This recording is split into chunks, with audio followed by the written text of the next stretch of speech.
జై Lavakusa cinema teaser ను చెప్పినట్లే 5 గంటల 22 నిమిషాలకు విడుదల చేశారు ఎన్టీఆర్ అండ్ టీమ్.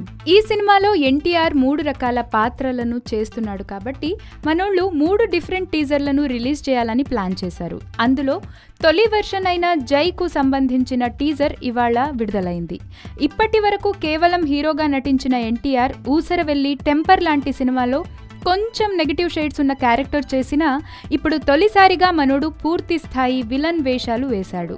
ఆ రావణుణ్ణి సంపాలంటే సముద్రం దాటాలా, ఈ రావణుణ్ణి సంపాలంటే సముద్రం అంతా ధైర్యం ఉండాలా అంటూ ఒకేసారి మనోడి కలిగించే భయాన్ని, అలాగే తనకున్న నత్తిని పరిచయం చేశాడు దర్శకుడు. ఇక ఈ ట్రైలర్ చూసిన రామజోగయ్య శాస్త్రి కవితాత్మకంగా ఒక మంచి కవితతో తన స్పందనను తెలియజేశారు. మూస గొలుసులు తెంచుకున్న మాస్ పులి కళ్లతోనే వేటాడుతుంది.